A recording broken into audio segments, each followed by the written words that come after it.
Welcome to the Running Channel podcast with me, Sarah Hartley, Andy Baddeley to my right, Rick Kelsey to my left. Hello. And today we are talking all about marathon world records and how they have been broken and they've fallen so much over the years. Now, unfortunately, I'm too young to remember when the first marathon world records were broken, but luckily these two aren't. Her royal snarkiness has entered the building, ladies and gentlemen. It didn't take long for her to come out of the woodwork, but of course we'll also be answering your questions as well as talking about the latest news in running in this very special episode focused on today the men's marathon record progression, but I'm sure in a future one we'll also look at the women's. Let's get stuck in. Okay, nipples. Oh gosh. Well, what? I feel that's how we're opening with nipples. Yeah, I feel like there's going to be a lot of apparel chat today. Rick knows exactly what I'm talking about. Go on, mate. You sent us a brilliant message to our WhatsApp group. Shall I read it out? Well, I was very sore and I sent you a message after I'd done 16.5 kilometres. Honestly, I have a problem with my nipples. I've not taped them. They've been erect for 26 hours.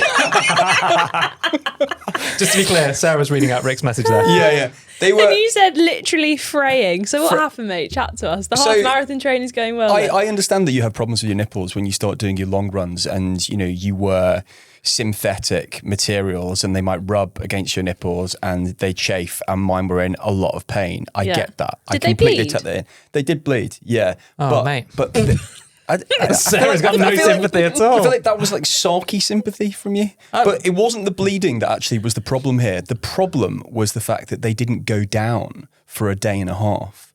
So they were erect I did the run on Thursday morning and they were erect until Friday night. And everything I wore was awfully painful. No, not just painful. It rubbed and they frayed again and then they bled again.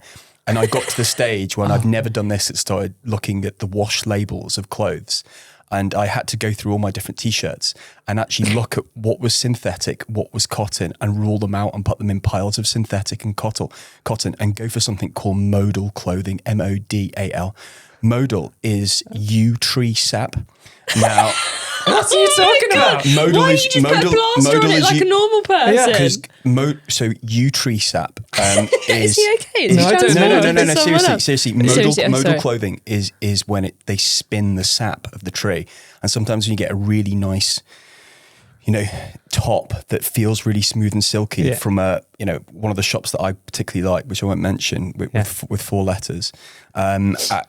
You get that, and that was the only type of T-shirt that I could wear. And you can feel in my voice, I'm kind of a bit shaky talking about this because I've not experienced anything like it. You're going to cry? I'm not going to cry. I love. So you look like you're about to cry. What makes me chuckle, we had a few messages about last week's podcast as well, is how comfortable you are banging on about your erect nipples.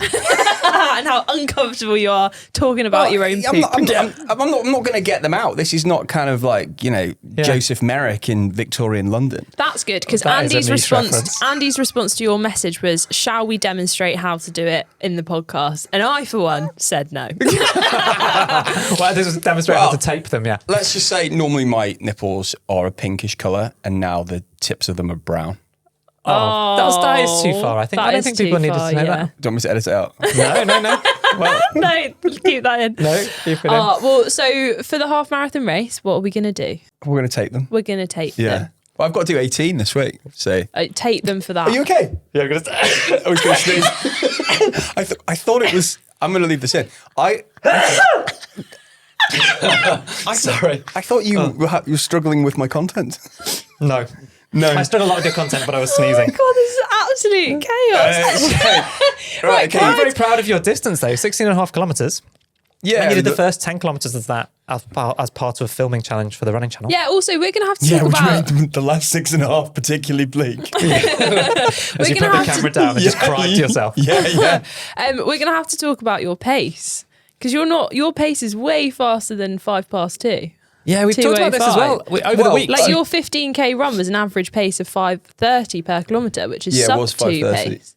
So but I'm only up to 16 kilometres. I'm doing 18, and I'm literally at the end. Like the tank is empty. Okay, fine. So, but you haven't had Sarah's brilliant sort of sparkling repartee. That'll top up your energy tank. Yeah, by the way, all like the jibes you two give me about me not wanting to carry a GoPro. I hate carrying a GoPro.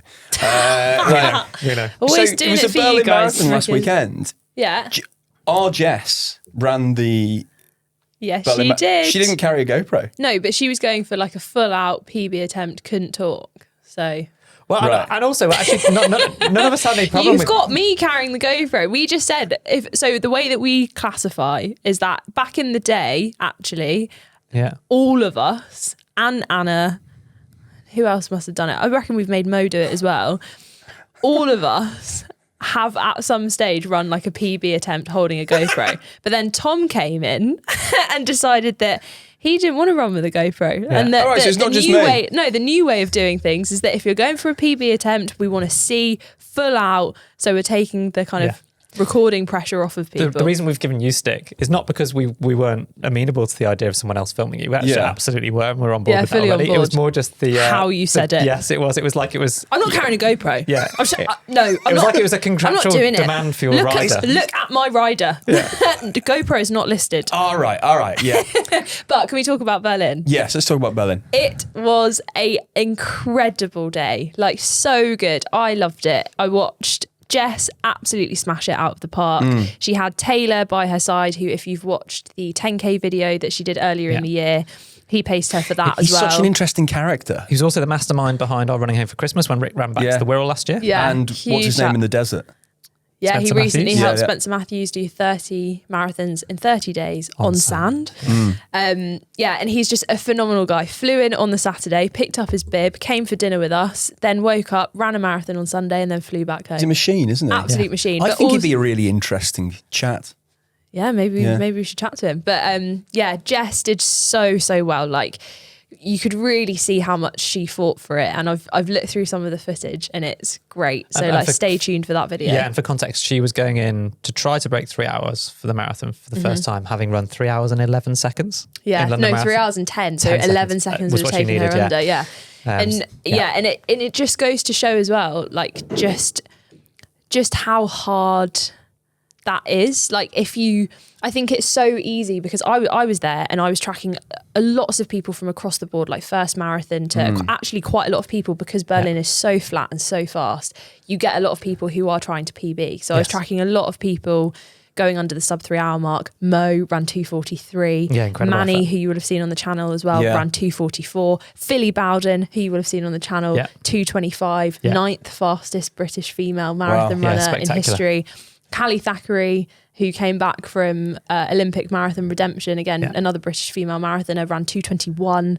Like, it's so And far. she was out in Paris 7 weeks ago. Yeah, like, absolutely phenomenal. The one thing I will caveat it with is that I felt myself doing it, where I watched all of these phenomenal people, and then I went, I want to run a sub 3.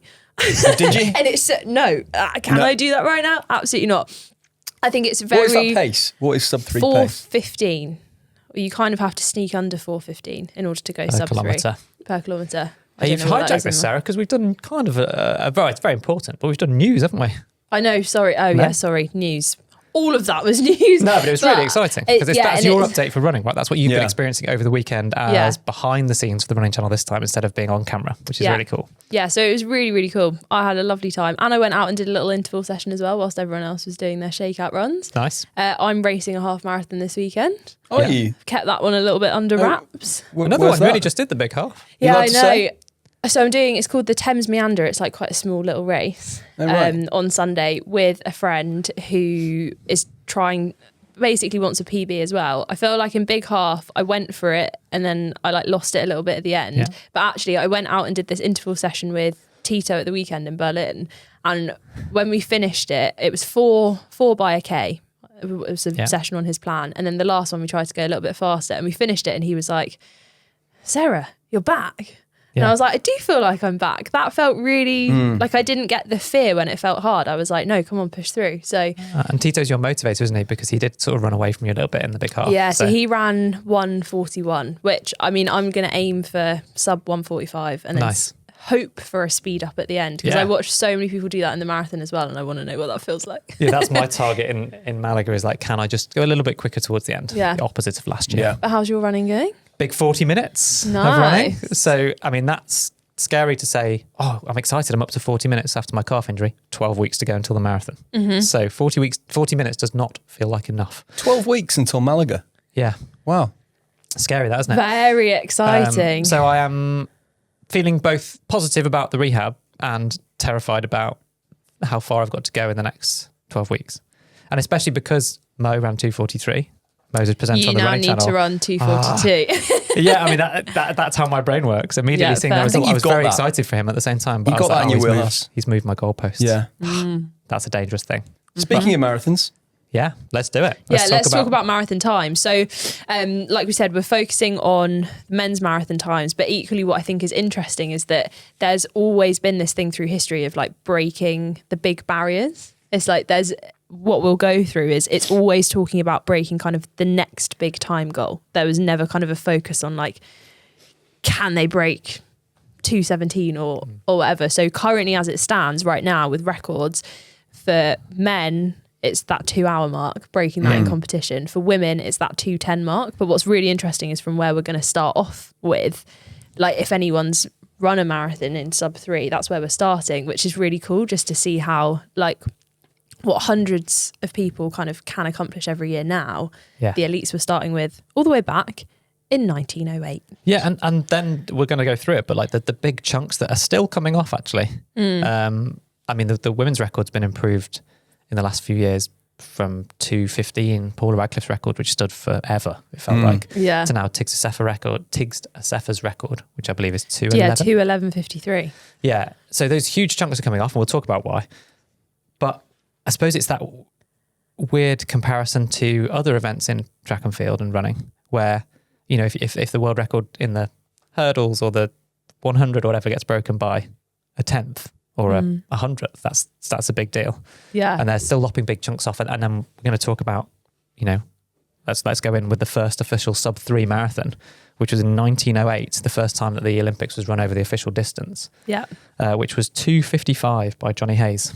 Yeah, which is really cool. So apparently the Italian athlete Dorando Pietri entered the stadium first, but collapsed 5 times before being helped over the line, 1 minute ahead of Hayes. But his result was voided due to receiving assistance. Yeah. Which that's still kind of a thing, isn't it? Like you're not allowed to help people for it to be a record. Yeah, it's really it's a controversial rule, but I mean it is the rule. So, and that's been a rule for a long time. It was interesting how much it kind of sped up. So that was kind of just over 100 years ago when people were going sub-3. And then you get to 1925 and they're going sub-2.5, Portchester Marathon. And then sub-220, the Polytechnic Marathon, which was a UK point-to-point marathon, where a guy ran in plimsolls, swapping the feet over when the soles began to wear out. That was in 1952. I think that was in his training that he swapped the... Was it in training? I think so. Like when they used to wear out, he'd just swap feet. It's incredible, isn't it? These numbers, the massive drops, you know, the turn of the century up until, the 50s, 60s. And then only in the 80s, then the gains start to get smaller. Yeah, because they're going down in 10-minute chunks, aren't they? Yeah, They've got 3 hours, 2:30, 2:20, then 2:10. So the leap period is from 1952 with Jim Peters in that Polytechnic Marathon to then the first sub 2:10, which was Derek Clayton at the Fukuoka Marathon in 1967.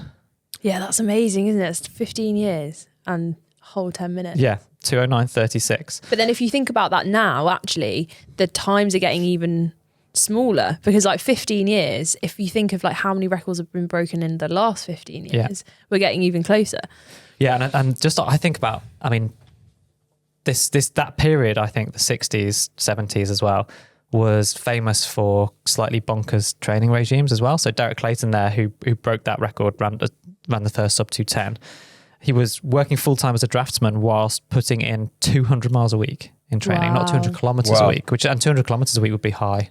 for the current crop of elites. Mostly elites are doing like 100-mile weeks. But even then, there's a lot of chat right now of like people finding what works best for them, and whether that is like hitting that kind of 100-mile mark that so many people do, or whether that's supplementing it with cycling, or whether it's being slightly lower. Like there's so much nuance now in training. Yeah. Interesting to hear Alberto Salazar's name there in 1981. Yeah, so moving on to this is first sub 209, isn't it? So Rob de Castella, in Australia they call him Deke.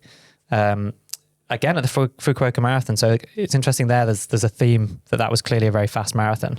Whereas now we're going to talk about a bit later, and you've already spoken about Berlin being a favourite and Chicago very fast as well. So Deke ran 2:08.18 in 1981. But Alberto Salazar had actually broken the 2:09 barrier previously. But it was void. It was void because they remeasured the course. All these different names, all these different marathons that kind of crop up in the 70s, 80s, 90s. And then all of a sudden you get to kind of like the noughties and 2010s and all the list of the people who break the times are at Berlin. Yes. Yeah, because it is just so fast. And the time of year as well is just perfect weather. Yeah. Before that interesting anecdote, or you can tell me whether it's interesting or not, you mentioned Alberto Salazar there. Yeah. This is could be a whole other podcast. But he was, of course, famous more recently for the Oregon Project, the Nike Oregon Project, and coaching Mo Farah, Galen Rupp to medals at the London 2012 Olympics, 2016 Olympics.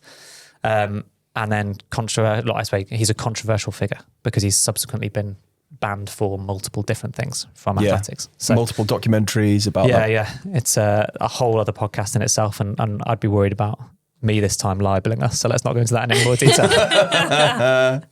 If we go to sub 205 though, and you go to Paul Tagat in the Berlin Marathon in 2003, he broke the 205 barrier in Berlin, and that set up a run of records in the world major marathon, which run over the next 20 years. Then you've got Gabri Selassie in 2008, and then 2014. Dennis Kimetto, again at Berlin, sub 203. And then you've got Kipchoge in 2018. But then I was thinking, well, isn't Kipchoge the overall record holder? But he's not, because that was the unofficial Ineos race, wasn't it? Yeah. Pre-COVID, when he got all those runners who basically timed it. They ran, was it 5 minutes each, or they did bits within each to kind of pull him along? Yeah, so 2018... was a huge year in running because, and now we're kind of going into the why, that it's obviously you take a phenomenal athlete, you pair it with something like a super shoe, which came out in 2018. The kind of the first one that everyone went crazy over was the Nike 4% shoe, and it was supposed to improve you over 4%, and that's kind of where the name, and now that's kind of transformed into the like next percent, and that's what it's famous for. But in 2018 he took the record, he took it under sub 202, and then lots of different attempts were made to try and get that elusive sub 2, and I think because it was such a barrier and it's so fast back to back 60-minute or sub 60-minute half marathons is so hard that the actual conditions of the race that he did it in were not world record worthy, because he had a V of people around him to stop, to like help him draft and get the wind. He had pacers around him, so that was taken off. There was the line of lights in front of him as well. Stuff. I think it wasn't an official race. That's one of the main problems. So he wasn't competing against anyone else. And then the other rule that they broke was that, deliberately broke, that's why it doesn't count, was that they had the pacemakers stopping and starting. So they had like a battery of, essentially, if you look at the list of people that paced him to the sub 2 hours in Vienna, it was a list of the who's who of endurance runners at the time. Yeah. And all of them sponsored by Nike. Yeah. So they were doing 5K at a a time. Yeah, 5K, that was so it. they were doing Not 5K, 5 minutes. and then they had and they'd practiced it. They'd had whole like practice runs of like the takeovers, so that he was never kind of unprotected. So And then he just stayed in his position, and the rest of them just ran around. It was like a diamond but it was formation around him. so precise as well. Was. And I remember reading that there were, which must be like quite scary as an athlete, there were multiple different windows of when he would do it, and they just waited for the weather, the perfect weather, the perfect course, perfect flatness, perfect conditions. I think that is a bit like running's man on the moon moment. Because I remember watching that on my kitchen table. We just moved into our new house. And I bet it was for like our parents and grandparents seeing in the 1960s when, who was it? Who was the first person to land? Neil Armstrong. Neil Armstrong put his foot down on the moon's surface. It was like, I always remember just watching it, just going, what? This is a moment in history. Even though it wasn't an official But marathon. I think it's even cooler because it paved the way, like the person being on the moon, that's incredible because no one kind of expected that could ever happen, but it had happened, so it had been done. Whereas kind of because it wasn't a world record, it gives you that like kind of dangling the realms of possibility of like what could happen. And then ever since then, and from 2019 to now, it's right, who's going to be the first person to do it? Well, that just to talk about, I suppose, the last bit of that Vienna thing, as you said, like they were waiting for the right course and so on. They built the course, sort of. So they had the boulevards they were using in Vienna, these beautiful kind of tree-lined avenues. And then the roundabouts at either end, they essentially had, it was kind of like a multiple out and back route. And at either end of the course, you went around these roundabouts and then back on yourself. But they'd repaved. They relayed the tarmac for the whole thing. No way. Yeah. Because of the camber on the roundabouts. What did he paid for that? Well, Ineos, and it cost millions. And then I think they ripped it all up again. So no way. Yeah, that I'm not sure about ripping it. I know they spent an awful lot of money just on the road surface. You know what? I went on a Millions of stag pounds. do to Vienna last year on crutches, so thanks very much for evening it out because I never fell over once before 10 p.m. But then they dangled that carrot, right? And then people have been chasing it. And Kelvin Kiptum set the current men's world record, which stands at 2 hours and 35 seconds at Chicago Marathon, which equally is flat. He then very sadly passed away earlier this year in a car crash. And I think that's then opened it up to who will be the person that breaks I it. think he was an incredibly special talent like Kipchoge, and Kipchoge's definitely got older now, and I think that it's going to be very difficult for him to get back into that kind of shape because injuries on your body, and you saw the toll that Paris Marathon took on him in the Olympics this year. So then you have this potentially once in a lifetime generational talent in Kelvin Kiptum as well, and then he's passed away. So you have to find the people and the competition and then show people it's possible, because I think Kelvin Kiptum had been shown it was possible by Eliud Kipchoge. Yeah. In the same way as people chased the 4-minute mile for years. Yeah. And then when Bannister did it, loads of people did it the same year. Yeah. So and he had I know less high tech, but the same thing. They waited at Iffley Road and they were watching a flag in the distance. And then when the flag dropped, the wind dropped, they were like, let's go. Let's go. Yeah. So it's 35 seconds they've got to get. Yeah, but then that's so hard because that's like such a special athlete that sadly isn't here anymore. Yeah. So who's going to be the next one? Like with Paula Radcliffe's record, that stood for so long because you're just waiting for the perfect combination to arise of athlete plus technology plus conditions. I think that's the most frustrating thing with a marathon is that if you look at like all of the athletes that competed in the Olympics over the shorter distances, the following weeks they were out racing again. Yeah. Whereas the marathon, you have that one shot and then within reason, that's kind of it. You've then got to go into another training block. Yeah, a couple of interesting things that's different as well. Kelvin Kiptum's actually pretty young, and that's when he did Chicago. Yeah, and that's been a transition in recent years that people go straight into marathon now. Whereas if you look at the people like Paul Tergat and Haile Gebrselassie, they were track runners first, and then once they kind of had won what they needed to win on the track in their 30s, they would move to the marathon. So it's a totally different, the way that the money is now. And it was a perception that you needed to have 10 years of running under your belt as a pro athlete before you transition to the marathon. Well, that's how I perceived it. Yeah. Whereas now it's like people go straight into 10K half marathon, like really young. Yeah. And one of the first person who broke 2:06, interestingly, just to talk about technology, was Khalid Kanuchi, again in Chicago back in 99. And I remember this, not least because he then had a pair of shoes called the New Balance 205, named after him, because he was the first person to run 205. Nice. And they were the shoes that I raced in 10 years later, running road miles and stuff. And the technology just hadn't really changed that much. But then the technology... Yeah, but it's not hard, though, to get a pair of shoes with your name on it, though, is it? Don't do that for anyone. But from 1999 to 2009, they didn't change that much. And then if you think about the change from 2009 to 2019... like it's like a fundamentally different era in technology. And it's not just for racing as well, which I think I didn't realise for a long time, is that the carbon plated shoes drastically help you in training. So it's helping you recovery wise as well as helping you energy return and speed. So their training's better and their racing's better. Yeah, we talked about that guy in the 60s running 200 miles. He probably could run 300 miles in carbon plated shoes because of the recovery he'd been able to get compared to the plimsolls that he was wearing. Oh, yeah. But then he might have been more prone to injury because he might have rolled his ankle in him. You just don't know. You just don't know. I think it's fascinating because you've just as a final one, shoe technology, pacemakers, nutrition we haven't really talked about. That has definitely improved. There's all sorts of hydrogels and ways of encapsulating additional carbohydrates. There's much more knowledge about both hydration and fueling. That combined with flatter courses, amazing shoes, and the level of competition. Yeah. Like having Kipchoge and Bekele recently, they've pushed each other onto new heights. And even like, I think we talked about it in the news like a few weeks ago, the amount of because Berlin Marathon is the record breaking course, the amount of athletes that they got in who were, I think like sub 210 for the men's, sub 220 for the women, like it just means that you've got this quite deep field of athletes who can like try and go for it rather than kind of all resting on one person. Yeah.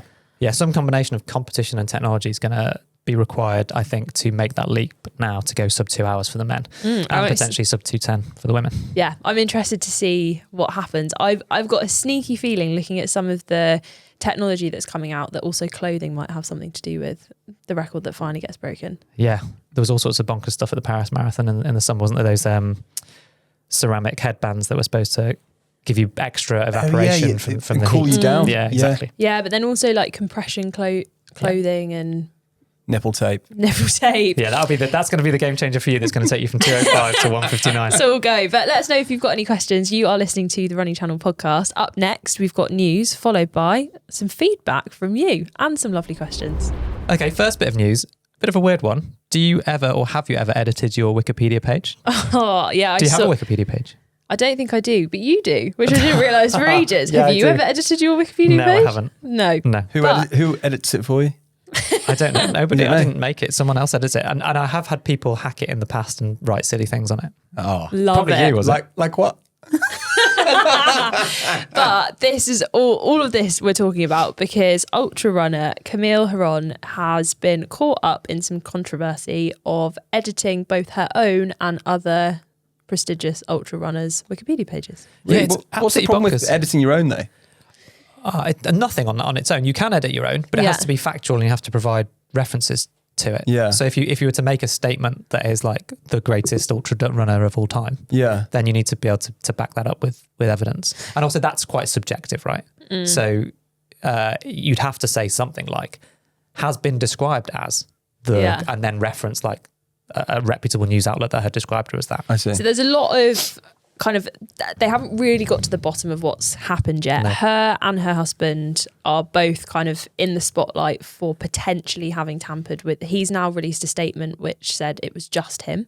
Interesting. But you don't know. Basically, someone went deep dive detective and found the usernames of the people that had made the edits and then traced it back to both of them. Because it does show up who made the edit. Yeah, you can see it's very but it depends on whether you've created an account and whether that's traceable. And they also have like Wikipedia elves. So actually they've used two separate accounts, whoever did it, and the previous one got kind of blocked and suspended for making too many edits. But the problem isn't just the editing your own page side of it. The kind of allegations in the pieces that I've read are that they were essentially editing other distance runners' pages to play down their achievements. Where other distance runners had been described as possibly the greatest ultra runner of all time, that bit has been removed. Proper spook stuff. Yeah, it's such a crazy thing to do because she's such an incredible athlete in her own right. So if it's true, then it's absolutely bonkers. It'd make a good 4-part drama though. Yeah, so I'd encourage anyone listening to this to get the facts from reading, give a quick Google to these stories. Yeah. So that you can find out all of the facts that we don't have to hand right now. Yeah, more information is coming out as well, so hopefully they get to the bottom of it. Yeah, but it came into the news because it's ultimately ended in her losing some sponsorships and so on. So in a way, it's quite a sad story, but it's if it's true, it's absolutely bonkers, and I don't know why anyone would do it. Well, we got some happy questions. Yes, we have. Let's talk about questions. Alan from Fife in Scotland. Hello, Running Channel. Hello. On my longer runs and longer races, I run with a pack to carry my water and phone. Although this has been convenient, I do notice that my breathing is harder as it restricts my chest. I plan to run my first marathon at Copenhagen next year and want to graduate from the pack and run without. However, I don't want to go without water on longer runs. What's the best way to carry water without a pack? I have shorts with pockets, so I was thinking about buying a soft flask to go in them. I'm open to other suggestions though. What do you do? P.S. I invested in one of your Varga caps and ran an overall parkrun PB. Whoop, whoop. Woohoo! Wearing it this weekend. Coincidence? Probably. No, Thank you, that is Alan. fact. Well, it must be fact. Before we answer his question about the drinking, I also want to say that Jane from Wiltshire's written in and said, "Dear Andy, Sarah and Rick, writing to report that I love my new TRC Varga hat." Brackets, she got the pink feather racing cap, which I also have. Can it be just a coincidence that I ran my fastest parkrun this morning? No, you heard it here first. If you buy a hat, you will run a parkrun PB. They are amazing. Genuinely, That's a claim. we've partnered with Varga because they make incredible hats and I was wearing them anyway. Yeah. And then they're just really cool design. So if you want to go and check them out, head to therunningchannel.com and then click on the shop area and you'll be able to go and buy them. So go and get a hat, but also let's answer the question about hydration. Yeah, really good question. So Yeah. Everyone seems to be wearing these, Sarah, at the moment. Running packs. Yeah, even on, a park run, a 5K at the weekend, I see so many people wearing packs now. I mean, I think they're most likely to have run to parkrun and then be running on afterwards. A lot of people use it as part of their marathon training. yeah, but if you can wear a pack whenever you like. I know there are lots of people being like, don't wear a pack if you're running less than. That's absolute nonsense. Like you can wear a pack for whatever you want. If you are, well, people like to put their phones in them and stuff as well, don't they? So they've got quite handy pockets for carrying. When the shorts industry starts putting better pockets, God, people, do you know people what? stop Shorts buying that packs. is like, it is such an ick. A bugbear of mine. Like, no running shorts do the job properly. No, I think it's the phone companies. They're too big now. I think we need to put the problem to the source. The amount of scars that I have on my leg from like my phone rubbing. Phone. Yeah, because phones are too heavy. Let's go back to a little Nokia brick. Oh, I'm on That'd be board with better that, to carry. 100%. Yeah. But water, soft flask, great. You can put it in like the back pocket of your shorts. Yeah. I see a lot of people do that. But then also potentially if you could do a looped course, then you could have, it depends how long your run is. Because if you're marathon training for 30k, I would be taking like more than one 500ml soft flask. So maybe you could swap them out. It's a hard one. I'm having this exact dilemma right now. And I've been speaking to Mark from the Running Channel who reviews a lot of gear and has run a lot of marathons. And he has a specific pair of half tights, like Lycra cycling short, running shorts. Mm-hmm. And they have multiple pockets down the sides of the leg and in the back. I can't remember the brand, so this is a rubbish plug. But I'm thinking about investing in a pair to take water out with me on runs. What galls me a little bit. What fits, but that's skin tight. So what do you put in your legs? These well, you can put soft flasks in them. So they're like bottles of water, but they're completely kind of squidgy. Yeah. So they conform to whatever shape you push them into. I've been sent a pair for next weekend. Oh, hello. So, and I tried them on. For your half marathon? Yeah. I look rather startling in them, but I'm not sure if I've got the gumption to take it on. Yeah, it's a tricky one, but I'm a bit like the idea you say, Sarah. Yeah, you probably want 2 500ml flasks for a really long run or for a marathon. That's a kilogram. I see. Yeah, so, and that's quite a lot. So I would say the closer to your waist, the better. The weight is being carried, then the better. So you can get belts. You can get shorts. The shorts I ran my marathon in last year had a lot of shorts around the waistband. Mm-hmm. So looking for those, I think that's I'm on the same mission as Alan right here, but I do think that soft flask. I think it's a really good honestly though, if you want to go full ham and you don't mind what your neighbours think, then I would suggest the method that Ben Felton used when I think it was for Copenhagen Marathon. Ben is running on YouTube and Instagram. He got into a marathon and then quite soon beforehand, I think, realised that he was allowed to use the elite bottle drop. So near his house, he set up a little table for his long run or for a practice run, bought fruit shoot bottles, little tiny ones, filled them up with whatever drink mix he wanted, and then did his practice of like grabbing it. Grab it and go. I honestly think I might do that for my next set of marathon training because like it's good to practice. Like if you're going to use the cups in the marathon, then it's good practice. I mean, I'm going a little bit off topic. What should I be taking on in a half marathon? Well, this is related to Alan's question. So are you doing your long runs at the moment with nothing at all? Correct. Well, that's another reason that you're feeling pretty waxed by the end. So what should I be taking? Oh, you can take a drink with you or a gel as well, probably. But it's Nutrition. quite late in the day now to be trying gels, especially with your aversion to even considering talking about toilets. So I'm happy to take a gel. I've done a gel before. if you're running for over an hour, Right. then take some fuel with you. It doesn't have to be a gel. It can be like whatever works for you, whether that is sports nutrition, sweets, A banana. if it's a banana. Not the most comfortable to carry. Banana's quite hard, but you could use it. Okay. Sports drink. Trying to stitch All right, him up. this is good. This is I good. just This is imagine good to Rick know. running with like an apple and a banana. Yeah. His little picnic hamper I strapped to his don't- back. I don't take Shoving anything. some It's- grapes it's in. a- Off we go. No, he won't feed himself grapes. I'm sorry, I'll peel You'll be your holding a grapes. GoPro for and Drop you. them in. You'll be holding a GoPro, fanning him with a palm frond and I'll be feeding like, him Rick, grapes. go long. Grape, Fanning me with grape what? A Palm incoming. frond, like you're in the ancient Romans. Yes. Oh gosh, right. Well, I hope that was useful. All right, well, thank Let you us for know that. what you do. I've been doing it all wrong. Great. That was fun. Hey, I've got a favour today. If you like our podcast and you know another runner who likes podcasts but is looking for something new in their life, then send our podcast to them and give us a try. Yeah. What do you think? Yeah, it really is like, it's so nice that we've built up such a lovely community of watchers and listeners to this, and we'd love to spread it even wider so then we can do even more fun stuff. So send it along, pop it in a WhatsApp group, pop it on a Facebook page, pop it in the mail if you In the mail. Yeah. Also, what attached to a pigeon what if I you're enjoyed Andy. just now to finish this podcast was that as Rick went, I've got a quick favour to ask. You could see just the anger flicker across Sarah's eyes, and she's like, "That's my bit. What are you doing? I do the favours." That's all right. I hadn't thought of a favour, so you can ask the favour. No worries, My no. favour is, does anyone want to swap with Rick next week? Email in, podcast@therownchallenge.com. Hang on, next week you're We'll with me. sub You're him not out. going anywhere. Yeah, I know. You're with me. Oh, what do you mean on the Really podcast excited or for this that. run? Both. Yeah. Okay. Well, that's a lovely way to end it, isn't it? You're with me. 1 week to go. Woohoo! Road trip to Oxford. Woohoo! Whoop whoop. It's going to be great. Whoop. See you then.